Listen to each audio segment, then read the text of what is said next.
This may look like a normal camping trip, but it's actually not. It's an invasion of Norway.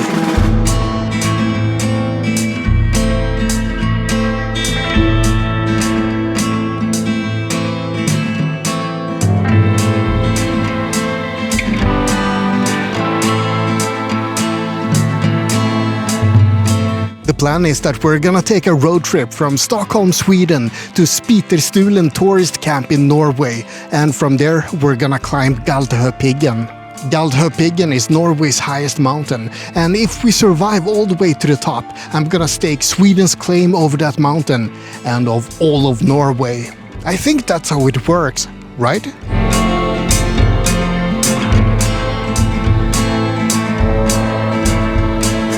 This is actually a joint Swedish and Lithuanian expedition, but I brought some special things to place at the top, so I think that makes it a bit more Swedish.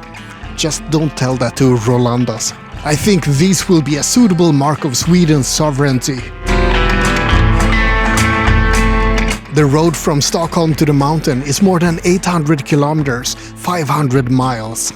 We've already passed through the towns of Eskilstuna, Örebro and Karlstad, and now we're getting close to the Norwegian border. Hey Rolandas, I was saying that this is mostly a Swedish expedition, but do you feel it's mostly a Lithuanian one? It's both. The diplomat here. We had a plan how to get to the mountain, but we hadn't really planned where to camp for the night. Good thing we found this spot. It's not too shabby. I'm normally a 3-star vagabond, but on this trip I'm a 0-star vagabond instead. Norway is one of the most expensive countries in the world, so to save some money on hotels, I brought a tent and a sleeping bag instead.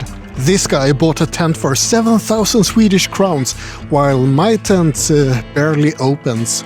It's a piece of crap, but it's my piece of crap. And I have a lot of noodles and other cheap food, so we'll survive without giving the Norwegians any of our hard-earned money. Tourists who come to Stockholm often complain about the cost of everything, alcohol in particular, but let's put that into perspective. Norwegians travel to Sweden to stock up on cheap booze and cheap food. They are the rich neighbors who come to our poor country to laugh at our misfortune.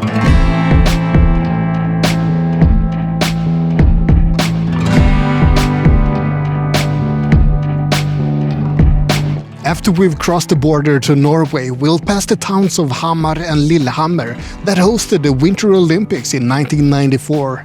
With a little bit of luck, we're gonna make it all the way to the mountainous Jotunheimen area in Norway. Hopefully we'll survive sleeping outside in our tents. And hopefully we won't be eaten alive by vicious mosquitoes or bears. There's actually a lot of things that could go wrong with this expedition, and that's before we even get to the mountain.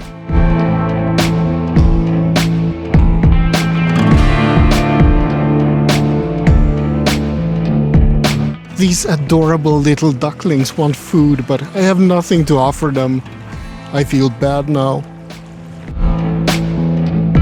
Lovely Lithuanian music. Can you sing it?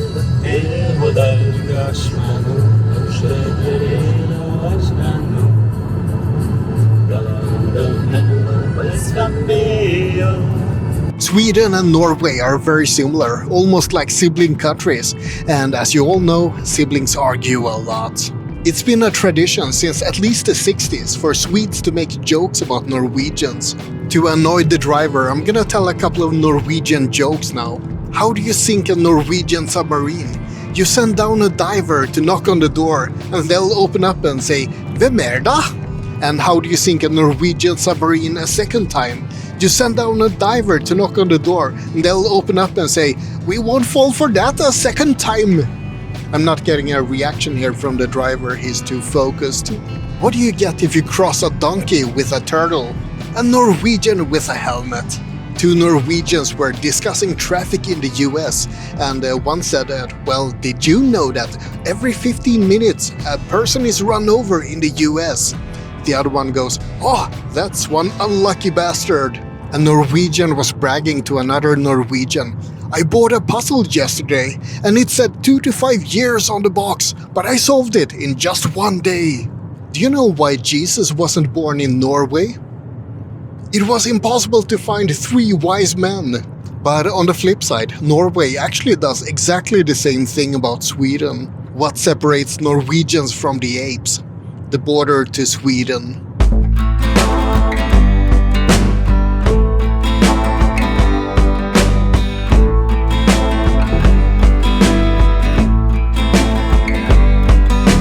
Galdhøpiggen is Norway's and Northern Europe's highest mountain. It's 2,469 meters tall, that's 8,100 feet, and it lies in Jotunheimen in Norway. It hasn't always been Norway's highest mountain though. Glittertind is Norway's second highest mountain, and it actually used to be the tallest mountain, but it shrunk. Glittertind has a glacier on top of the mountain, and it has melted a bit, so now Galdhøpiggen is 4 meters taller. Both Galdhøpiggen and Glittertind can be reached from Spiterstulen tourist camp, this place. You can also climb Galdhøpiggen from Juvashytta tourist camp, that's actually a shorter route. But if you take that route, you have to walk over a glacier, and while I'm all for torturing myself, I don't fancy falling down a crevasse and dying.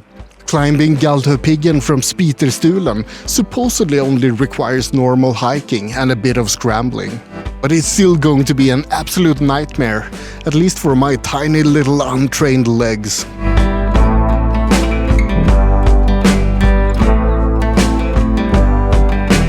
And we are finally off, a little bit later than expected, but it's roughly 7 a.m.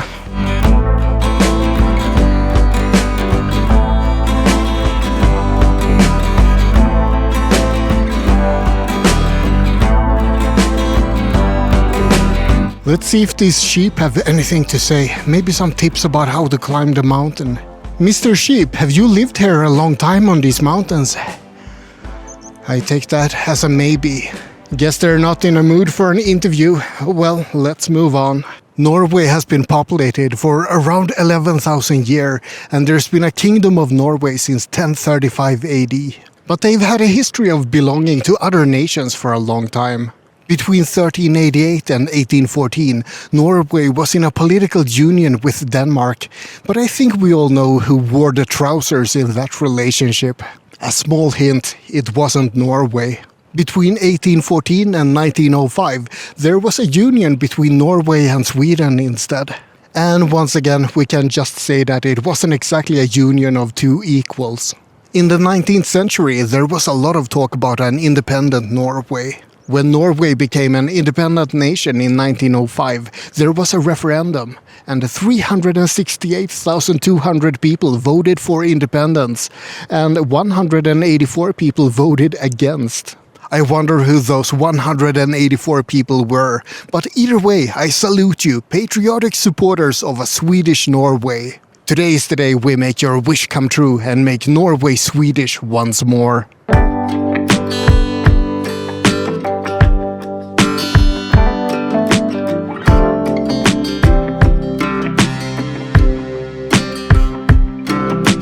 Here are some practical tips if you want to do Galdhøpiggen.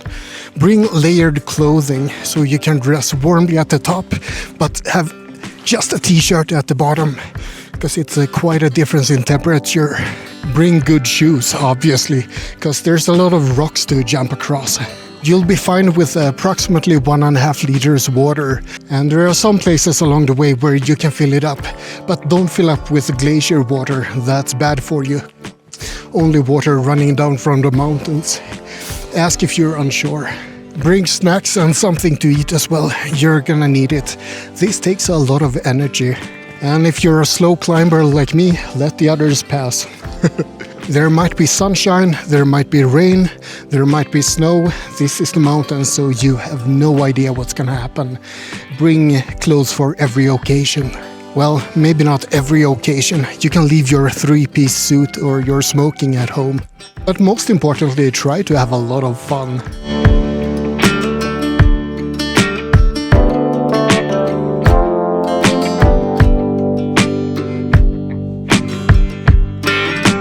There's a lot of similarities between Sweden and Norway, and not just because both are Nordic countries. Swedes and Norwegians understand each other. Sure, there's a lot of words that differ, but it's close enough that we understand each other. We also have a similar climate and a similar geography, even if Norway has a lot more fjords. Both countries also love nature and believe in equality for everyone. There's a high literacy rate in both countries, and people are often well educated. We also both care about the environment, and we enjoy a high standard of living in both countries. And for some reason, both countries love casino games. So there's almost no reason for us to be two different countries, is there? We're almost the same as it is. Now I need to get a move on, otherwise my hiking partner is gonna fall asleep. He's getting a bit bored with my breaks for filming.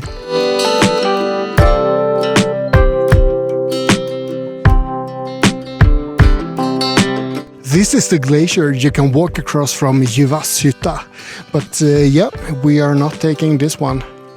It's a fair bit down. I don't think I want to drop down here.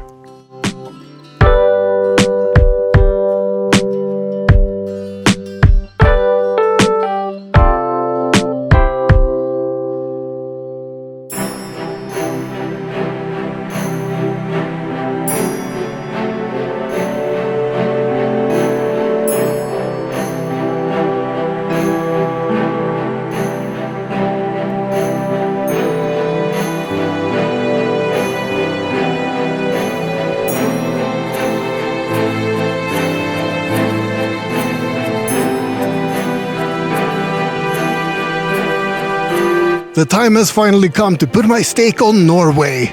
On behalf of the Kingdom of Sweden, I now declare Norway under Swedish rule and protection. Long live the King. Cheers.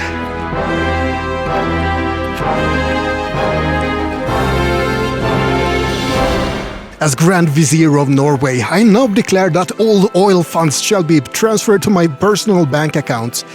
Please send the money to 948155237305 at Swedbank.